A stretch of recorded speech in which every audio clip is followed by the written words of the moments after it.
자, 안녕하십니까. 이제 89페이지 부동산 펀드 들어가겠습니다. 지난 시간에도 이야기를 했듯이 부동산 펀드는 결국 이제 부동산에 대한 기본적인 어느 정도 이해를 하고, 그리고 이제 부동산 펀드의 구체적인 내용을 다루고 이렇게 되어 있기 때문에 실제 시험에서도 이제 부동산에 대한 내용들이 좀 나옵니다. 그래서 부동산 전반에 대한 내용을 쭉 문제로 다루고 보고, 그리고 펀드 쪽도 이제 뒤쪽에서 다루도록 이렇게 하겠습니다. 자, 1번 한번 봅시다. 부동산을 법률적 측면에서 분류한 것이 다 틀린 것은 이랬는데, 자, 부동산을 우리 민법 제99조 1항에서 부동산을 뭐라고 하냐면 토지와 그 정착물을 부동산으로 한다. 이렇게 이제 정의를 하고 있단 말이죠. 그러니까 토지와 그 정착물이라는 말은 토지 정착물 이 말이죠. 토지 정착물.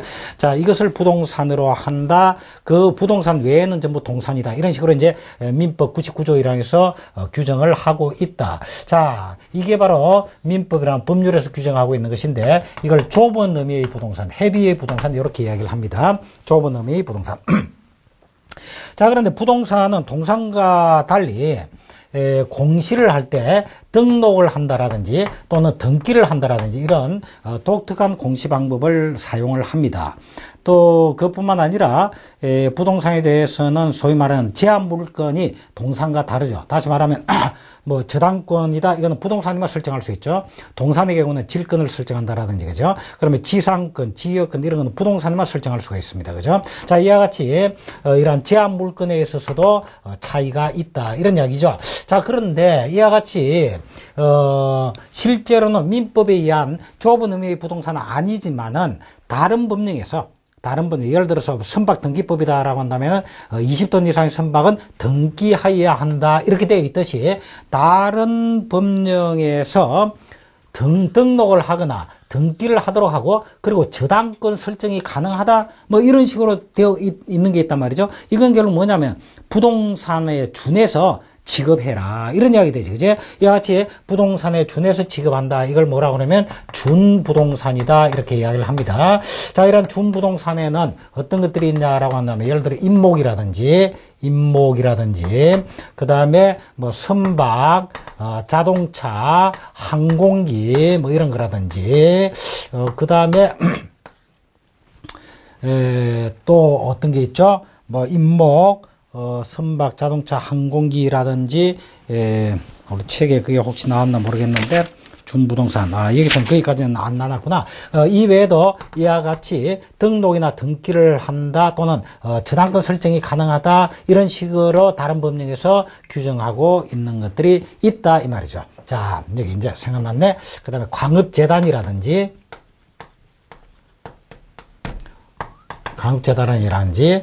또는 공장재단이라든지, 또는 업권이라든지, 뭐 요런 등등.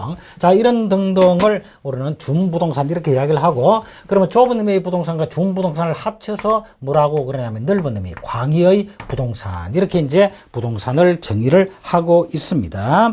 자, 그래서 1번에 부동산의 법률적 측면에 분류한 것이 틀린 것을 했는데, 민법 제99조의 토지와 그 정착물 해비의 부동산 맞고, 등록이라는 공시 방법을 갖추고 있는 항공기, 자동차, 중기, 선박, 중기, 이런 것들은 바로 준부동산이다. 그 다음에 좁은 의미의 부동산과 준부동산을 합쳐서 넓은 의미의 부동산, 광의부동산이라고 이야기를 합니다. 복합부동산은 하나하나의 단일 부동산이 두 개 이상 결합되어서 하나인 것처럼 취급되고 있는 걸 복합부동산이라고 그럽니다. 그러면 예를 들어서, 자, 토지도 단일 부동산이고요. 그 정착물의 대표적인 게 건물입니다. 그죠? 그래서 이 건물도 단일 부동산인데, 토지 위에 건물이 있다, 이렇게 결합되어 가지고 이것이 마치 하나인 것처럼 거래가 되고 취급이 된다라고 할 때 이걸 복합부동산이라고 그래요. 그러니까 복합부동산이라는 말하고 광의의 부동산 잘못된 거죠. 그래서 한문이 틀리고, 그 다음에 과수원 내에 있는 주구용 건물의 부지는 주거용 주택을 짓는다라는 과수원 안에 있는 주거용 건물의 부지는 그 지목이 과수원이 아니고 대로 칩니다. 그래서 주거용 주거용 건물의 부지는 대다. 그래서 4번도 맞고, 그래서 1번은 정답이 3번이다. 이렇게 보시면 되겠죠. 다음에 이번에 부동산 분류와 관련하여 잘못된 것은 했는데, 용도에 따라 주거용 부동산, 공업용 부동산, 상업용 부동산, 특수목적용 부동산 이렇게 분류할 수 있습니다. 그러니까 주거용 대표적인 게 주택, 그지? 그 다음에 상업용 상가 건물, 공업용 공장, 그지? 자, 그 다음에 특수목적용 하면은 이거는 특수한 목적에 제공되는, 예를 들어서 학교다, 또는 사찰이다, 또는 뭐 성당이다, 또는 교회다, 뭐 관공서다, 이런 것들은 특수목적용 부동산이라고 이야기를 합니다. 자, 그 다음에 임대용 부동산은 임대 수익을 목적으로 하는 부동산이니까 수익성 부동산입니다. 그 다음에 기업용 부동산은 기업 활동에 제공되는 부동산이에요. 그러니까 기업 활동이라는 자체가 수익을 추구하는 영리 활동을 하는 것이기 때문에 이러한 기업용 부동산도 수익성 부동산입니다. 자, 그런데 서비스용 부동산이다라고 하는 것은 바로 공공용 서비스를 말합니다. 그러니까 관공서 이런 것들이죠. 그러니까 서비스용 부동산은 비수익성 부동산입니다. 그래서 2번이 정답이고요. 상업용 부동산은 사무실용과 매장용 부동산이 있고요. 소유자 자신의 주거용 부동산은 비수익성입니다. 소유자 자신의 주거용 부동산이고, 만일에 이 소유자가 그것을 임대를 목적으로 해서 전적으로 임대 사업을 하고 있다라고 한다면 그것은 수익성 부동산이 되겠지만은, 자기 자신의 거주를 목적으로 하고 있는 이러한 주택은, 주거용 부동산은 비수익성이죠. 자, 그래서 2번의 정답은 2번이 정답이다. 다음 3번 부동산 용어를 설명한 것이 다 틀린 것은 이랬는데요. 자, 법지라고 하는 것은 법으로만 소유권이 있고 활용 실익이 없는 이러한 부동산을 법지라고 그럽니다. 그러면 구체적으로 예를 들면은 어떤 것이 있을 수 있나? 자, 한번 봅시다. 이런 겁니다. 자, 여기 이제 갑돌이 토지가 있는데요. 갑돌이 토지가 있는데, 이 토지가 빚만 오면은 자꾸 유실이 된다. 그래서 이러한 유실을 막기 위해서 경작을 합니다.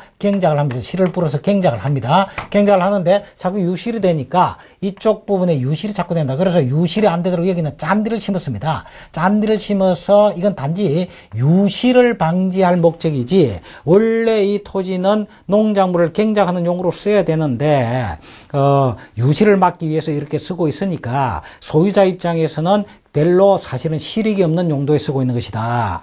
그래서 이러한 토지를 실익은 별로 없다. 그러나 이건 누구 소유냐? 바로 이 사람 토지 소유다. 갑돌이 소유다. 그래서 소유권은 인정되지만 실익이 별로 없는 토지다. 이러한 토지를 법지라고 그럽니다. 자, 그래서 1번은 맞는 말이고요.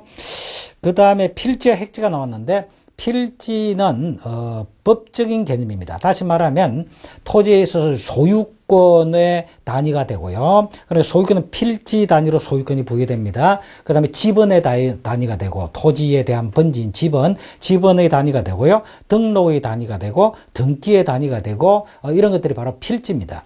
그럼 획지는 뭐냐면 이용의 단위입니다. 이용의 단위. 그러니까 자, 예를 들어서 여기에 이제 1번 필지가 있고 2번 필지가 있습니다. 자, 여기다 건물을 지으려고 하는데 1번 필지 하나만으로는 토지가 너무 협소합니다. 그래서 1번 필지, 2번 필지를 하나로 묶어서 이거 하나를 요 단위로 해서 요 위에 건물을 짓는다라고 한다면 바로 이것이 하나의 이용 단위가 되죠. 그래서 두 개의 필지를 합쳐서 하나의 획지로 이용하는 것이다. 이렇게 표현하는 거예요.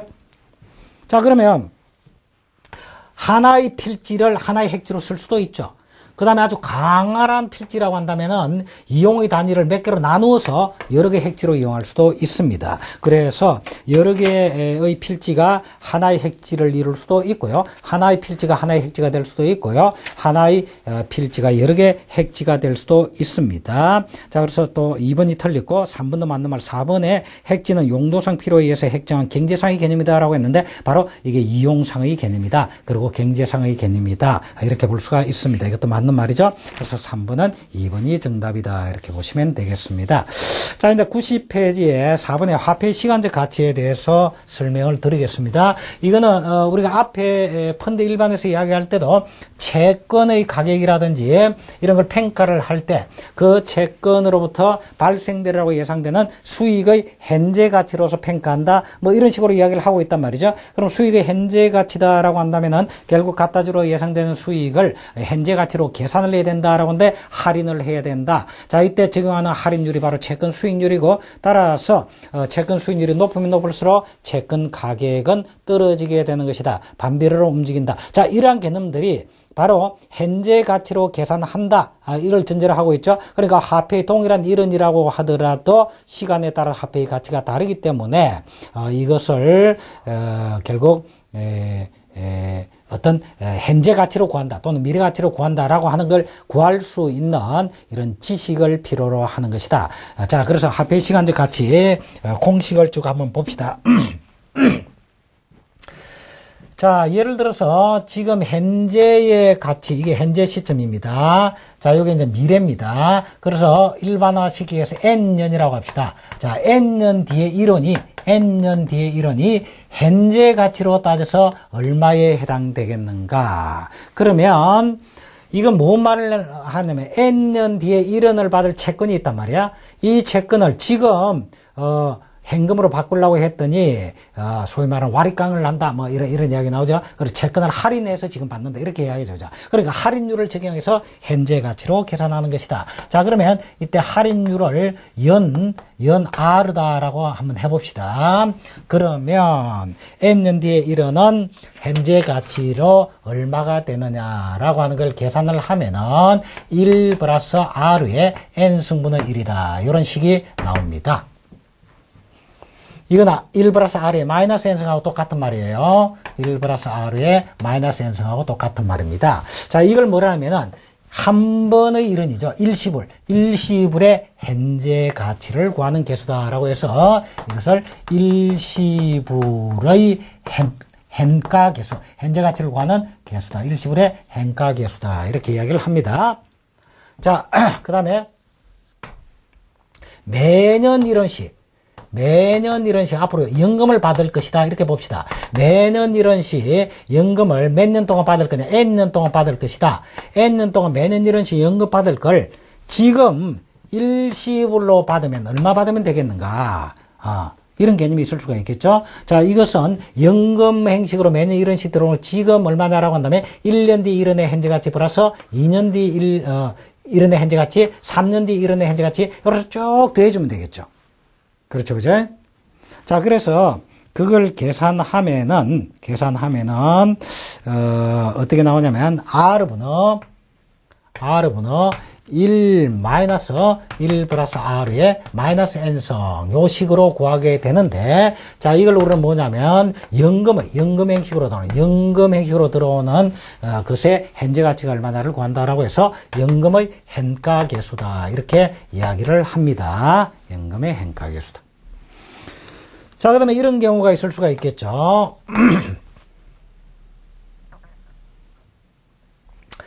자, 지금 자, 연금의 hen가계수다 이렇게 하면 되고요. 그 다음에 예를 들어서 지금 1원을 빌렸습니다.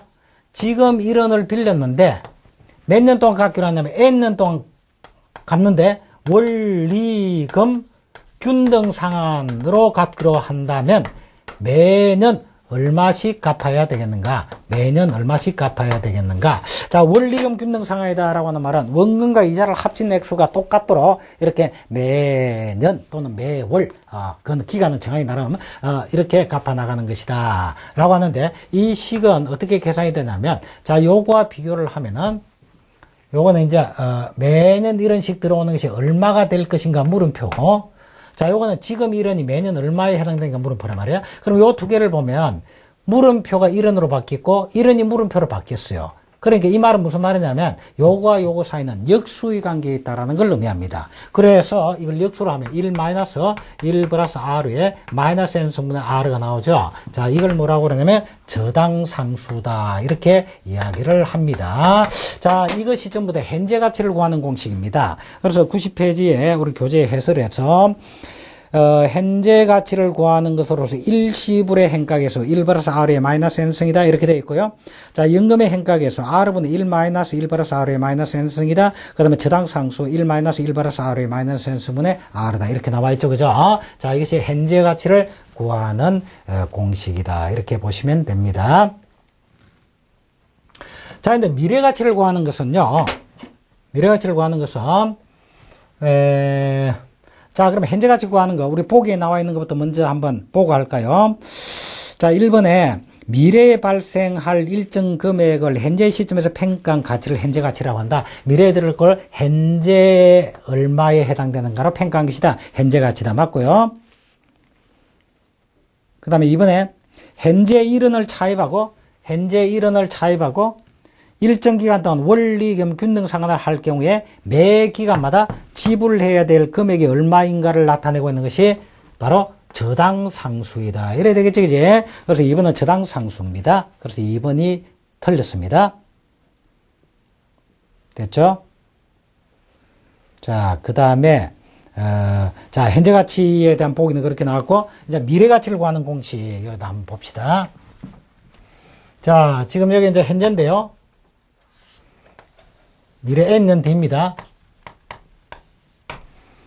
자, 지금 현재 1원이 n년 뒤에는 얼마가 될까? 이 말입니다. 자, 이거는 이자에다가 또 이자를 계산한, 다시 말하면 복리로 계산한 이자만큼 더해준 걸 겁니다. 그래서 이자율 R라고 하면 계산은 어떻게 되면 1 플러스 R의 n성, 이렇게 나오는데, 이건 일시불 1원이 미래에 얼마에 해당되느냐? 일시불의 미래 가치를 구하는 개수다라고 해서 일시불의 레가계수 이렇게 이야기를 합니다. 자, 그 다음에 앞으로 매년 이런 시 n년 동안 은행에 불입하면 n년 뒤에는 얼마가 될까? 이런 얘기지.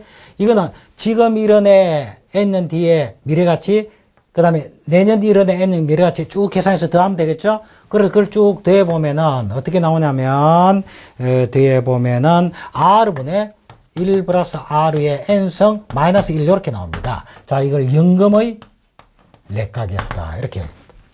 자, 그 다음에 N년 뒤에 1원을 만들어야 되겠어요. 1원을 만들어서 빚을 갚아야 되겠어. 그러려면 매년 얼마씩 불입하는 적금에 들어야 되겠는가. 자, 그럼 요 두 개를 보면 1원이 물음표 이러니까 역수다. 1 플러스 R의 N성 마이너스 1분의 R가 되는데 이걸 뭐라고 하냐면 감채 기금계수 또는 상한 기금계수라고 합니다. 이때 1원을 채무를 줄이기 위해서 얼마의 적금에 가입해야 되느냐 이렇게 볼 수가 있죠. 자, 그럼 우리 보기 3번에 보니까 일정 기간 후에 1원을 만들기 위하여 일정 기간 뒤에 1원을 만들기 위하여 매기마다 적립해야 될 액수를 나타내는 거, 이거 바로 감채 기금계수다. 맞죠? 그럼 4번에 1억 원의 주택담보대출을 10%의 고정금리로 20년 동안 매년 원리금을 균등하게 상환하기로 약정하였다면 매년 납부해야 될 원리금은 얼마냐? 이렇습니다. 그러면 이건 뭐예요? 아까 전에 본 저당상수가 1원을 빌렸을 때 매기마다 갚아야 될 원금과 이자를 합친 것이다 이랬죠. 그죠? 그런데 이건 1억이 아니고 1억이다 그랬죠. 그러면 이거는 어떻게 구하면 돼? 저당상수가 1원이니까 저당상수에다가 1억을 곱해주면 되겠죠. 그죠? 저당상수에 1억을 곱해주면 된단 말이에요. 이게 원리금, 갚아야 될 원리금인데 이걸 뭐라고 하냐면 저당 지불액이다 이렇게 이야기를 합니다. 부채 서비스액이다라고도 이야기를 하고, 그래서 저당 지불액은 저당 상수에 1억을 곱해주면 되겠다. 1억. 그죠? 자, 그런데 아까 전에 저당 상수와 연금의 행가계수는 역수라고 그랬죠. 그래서 저당 상수는 연금의 행가계수분의 1이다 말이죠. 역수니까 곱하기 1억 이렇게 계산해도 되겠죠. 이렇게 계산하면 1억 나누기 연금의 행가계수 그러니까 여기서 1억은 나누기 연금의 행가계수이다라는 4번은 맞는 말이다. 이런 이야기죠. 그죠? 자, 그래서 4번의 정답은 2번이 된다. 이렇게 볼 수가 있습니다. 자, 그 다음에 이제 91번 5번을 한번 봅시다. 사실은, 내가 이 부동산에 대해서, 이렇게 간단하게 정리를 하고 가지만은, 실제로 우리가 부동산 학을 강의할 때는 지금, 4번까지 지금 이야기한 요 내용, 여기까지 진도 나가는데도, 몇 시간 정도 해야 되냐면, 한, 5시간, 6시간, 한 7시간 정도 해야 됩니다. 그래, 7시간 정도 해야 되는 걸 제가 지금, 한 10분 정도에 지금 하고 있단 말이야.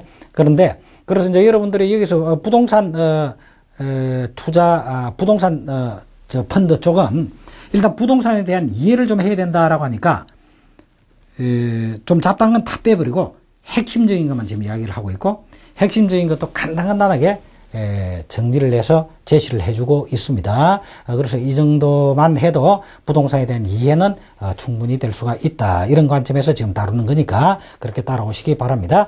자, 그 다음에 91페이지에 이제 부동산 수요의 변화가 나와 있네요. 자, 그러면 우리가 이제 부동산 시장을 볼 때 부동산 시장에서 부동산 가격이 앞으로 오를 것인가 또는 떨어질 것인가 뭐 어떨 것인가 이것은 부동산에 대한 수요가 어떻게 변할 것인가 또는 공급이 어떻게 변할 것인가를 예측함으로써 가격의 변화도 예측해 볼 수가 있습니다. 일반적으로 수요가 증가되면 가격을 오를 것이고 그죠? 공급이 증가되면 가격이 떨어질 겁니다. 그죠? 그래서 수요 초과가 되면 가격은 오를 것이고 공급이 수요보다 더 많은 공급 초과가 되면 가격은 떨어질 것이다. 공급 초과가 되는 대표적인 아파트에 있어서의 공급 초과의 대표적인 현상이 바로 미분양 사태다. 이렇게도 볼 수 있는 거지. 그지? 현실과 연결을 시키면 바로 그렇게 될 수가 있죠. 자, 그러면 이제 부동산, 그 중에서 부동산 수요에 대해서 한번 봅시다. 가장 우리가 많이 다루는 게 주택이니까 주택의 수요를 중심으로 한번 봅시다. 주택의 수요를 중심으로. 자, 수요다라고 하는 것은 뭐냐면, 구매하고자 하는 욕구입니다. 어디까지. 예를 들어서 평당, 주택가격이 평당 1,000만 원이다라고 한다면 몇 평 정도 구매하고 싶다라는 욕구를 말하는 것이지 실제로 구매한 양을 의미하는 것은 아닙니다. 그러니까 수요는 욕구를 말한다. 이렇게 보시면 되겠죠. 자, 그러면 이러한 부동산 수요를 결정하는 요인들은 어떤 것들이 있겠는가라고 보면 부동산 수요는 어떤 요인들에 의해서 결정되느냐. 자, 첫째, 부동산 수요는 바로 그 주택에 대한 수요는 그 주택의 가격에 의해서 결정될 겁니다. 그리고 이게 만일에 임차 수요다라고 한다면 임대료에 의해서 결정이 될 겁니다. 그죠? 임대료에 의해서도 결정이 될 겁니다. 자, 이러한 가격이라든지 그 다음에 수요자의 소득이라든지 또는 부라든지 재산이라든지 부라든지 재산이라든지 그 다음에 수요자가 그러한 유형의 주택을 좋아하느냐 싫어하느냐라는 기호도라든지 기호 그 다음에 이자율이라든지 앞으로 물가가 얼마나 오를 것인가 예상 물가 상승률이라든지 그 다음에 이 주택가 용도에 있어서 대체관계가 있는 이 주택 아니면 아파트로 사용해도 된다라는 이런 어떤 대체관계에 있는 재화를 대체재라고 그러는데 대체재의 가격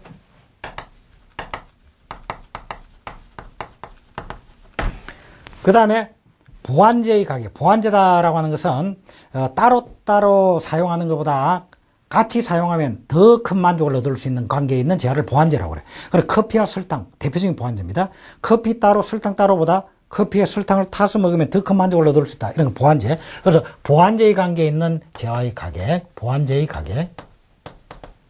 가격이라든지 그 다음에 여러 가지 정책에 의해서도 수요가 변화됩니다. 그 다음에 수요자가 어떤 기대 심리를 가지고 있는가? 수요자의 기대 심리.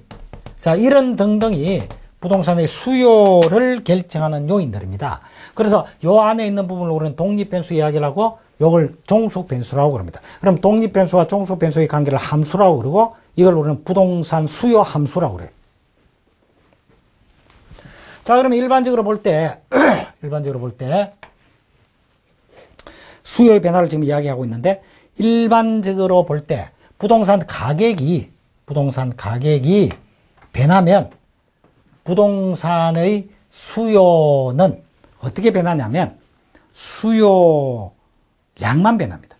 그래서 자, 부동산 가격이 변하면 수요량이 변한다. 그래서 부동산 가격은 수요량의 변화를 갖다 준다.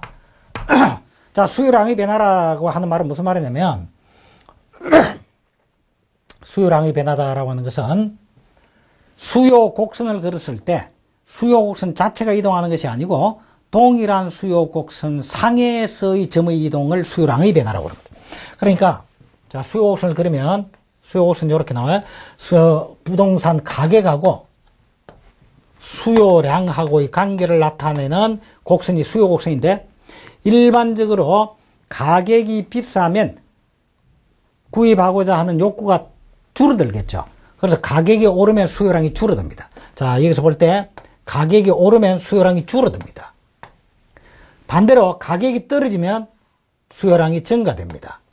그래서 가격이 지금 팽당 500만 원일 때는 수요량이 20팽인데 가격이 팽당 예를 들어서 1000만 원이 되면 수요량은 7팽밖에 안 되고 가격이 팽당 300만 원으로 떨어지면 수요량이 30팽이 된다. 이런 식이란 말이야.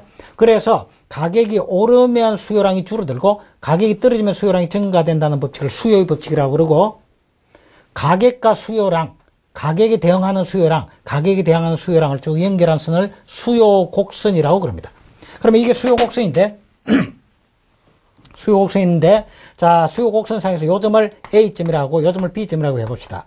그러면 가격이 떨어짐에 따라 수요량이 증가됐죠. 그죠? 그래서 가격이 떨어짐에 따라 수요량이 증가됐죠. 수요량의 증가. 자, 반대로 만일에 B점에서 지금 A점으로 변했다라고 하면 가격이 오름에 따라 수요량이 줄어들었죠. 이거는 수요량의 감소라고 그러고. 그래서 수요량의 증가와 수요량의 감소를 합쳐서 수요량의 변화라고 그럽니다. 그러면 수요량의 변화는 수요 곡선은 그대로 있는데 그 곡선상에서의 점의 이동으로 이렇게 나타나죠. 그죠? 이걸 수요량의 변화라고 그럽니다. 자, 그래서 가격은 수요량의 변화를 갖다 주고요. 나머지 이것들은 전부 다 수요 곡선 자체를 이동시킵니다. 그래서 수요 곡선 자체를 이동시키는 걸로는 수요의 변화라고 합니다. 나머지 이것들은 전부 다 수요의 변화를 가져다 줍니다. 수요의 변화는 수요 곡선 자체를 이동시키는데요. 수요 곡선이 오른쪽으로 이동하는 걸 수요의 증가라고 그러고요. 수요 곡선이 왼쪽으로 이동하는 것을 수요의 감소라고 그래요. 자, 그럼 구체적으로 예를 들면 이런 겁니다. 딴 거는 다 놔두고 지금 간단하게 부동산 정책 하나 봅시다. 요즘 많이 이야기되고 있으니까. 자, 그러면 요게 이제 가격이고요. 요게 이제 수요량이다. 이렇게 한번 봅시다. 지금 현재 부동산을 수요해서 그것을 취득을 하면은 취득세를 내게 됩니다. 그지? 취득세를 내게 되죠. 그래서 현재 부동산에 대한 취득세율이 4%다. 이렇게 한번 봅시다. 취득세율이 4%다. 그럴 때, 취득세율이 4%일 때, 부동산 가격이 팽당 1000만 원이면, 7팽을 수요하고, 팽당 500만 원이면 20팽을 수요한다. 이래 봅시다. 그럼 수요곡선이 이렇게 지금 나와 있는 거죠. 이건 취득세율이 4%일 때입니다. 그런데 정부에서 정책적으로 부동산 취득세율을 인하시켰습니다. 확인화시켜서 부동산 취득세율을 1%로 줄여버렸단 말이에요. 원래 4%에서 2%로 줄어들었다가 지금 1%까지 내려왔죠. 1%를 확 줄여버렸다.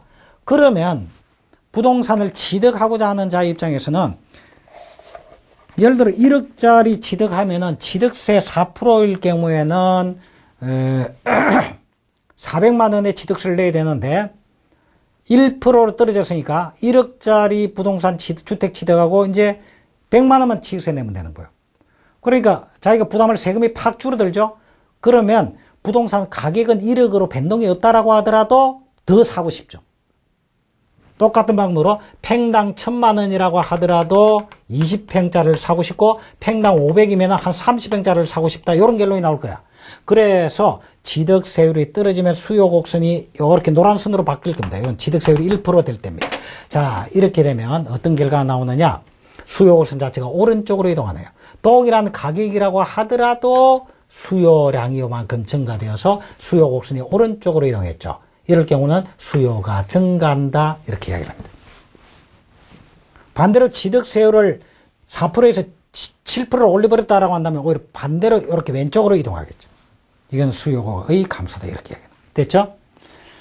자, 그러면 이걸 쭉 보면 일반적으로 소득이 증가할수록 주택에 대한 수요는 증가해서 수요 곡선 오른쪽 이동, 재산이 늘어날수록 수요가 증가해서 수요 곡선 오른쪽 이동, 기여도가 높아질수록 그 주택을 좋아하면 좋아할수록 수요가 증가해서 수요 곡선 오른쪽 이동.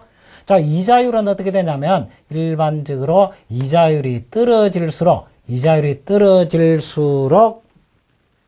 주택에 대한 수요는 증가해서 수요 곡선은 오른쪽으로 이동. 예상되는 물가 상승률이 높을수록 부동산에 대한 수요는 증가해서 수요 곡선 오른쪽 이동. 대체재 가격이 오를수록 수요는 증가해서 수요 곡선은 오른쪽 이동. 보완재 가격이 떨어질수록 수요는 증가해서 수요 곡선은 오른쪽 이동. 그리고 정책은 정책 내용에 따라 다를 것이고 수요자가 어떤 기대감을 가지고 있는가라는 자체도 수요 곡선을 오른쪽으로 이동시키기도 하고 왼쪽으로 이동시키기도 한다. 이렇게 볼 수가 있습니다. 자, 수요에 대해서 이렇게 쭉 정리를 했는데요. 자, 거기에 대한 이제 구체적인 내용들을 쭉 해설해서 다 설명을 다 하고 있는데, 이건, 한번 여러분들이 읽어보시고요. 5번에 문제를 한번 풀어봅시다. 수요의 변화와 관련하여 잘못 설명하고 있는 것은 있는데 1번 예상물가 상승률이 높을수록 수요 증가 맞죠? 이자율이 하락할수록 수요 증가 맞죠? 그 다음에 공부상 규제라든지 부동산에 대한 중과세, 세금을 무겁게 매긴다. 공부상 규제가 많아서 부동산 이용하는데 굉장히 어려움이 있다. 고금리는 이자가 높다. 자, 이렇게 되면 부동산을 사고 싶습니까? 사기 쉽습니까? 사기 싫죠. 그래서 수요는 감소합니다. 그 다음에 주가의 상승, 이 말은 무슨 말이냐면 대투자자 입장에서 아파트에 투자할까 주식에 투자할까라고 하는데 주식 가격이 막 뛰는 거야. 그러면 주식 쪽에 투자하지 아파트에 투자 안 할 거란 말이야. 이와 같이 주가가 상승하면은 주식 쪽으로 투자하고 부동산 투자가 줄어들어서 부동산에 대한 수요는 감소합니다. 대체 투자 대상의 호갱기, 이 말이 바로 투자자 입장에서 주식에 투자할까 아파트에 투자할까 서로 대체 투자자의 관계에 있습니다. 그리고 주식시장의 호황이면 아파트에 대한 수요는 줄어들 것이다. 이렇게 볼 수가 있죠. 그래서 3번 맞는 말이고. 그 다음에 4번에 보완재 가격 상승, 보완재 가격이 떨어질 때 수요 증가입니다. 떨어질 때 수요 증가니까 보완재 가격이 오르면 수요는 감소합니다. 그래서 4번이 정답이다. 이렇게 볼 수가 있습니다. 자, 그래서 4번이 정답이다. 자, 그래서 이번 시간 5번까지 하고요. 이제 다음 시간 6번과 연결하도록 하겠습니다. 자, 수고하셨습니다.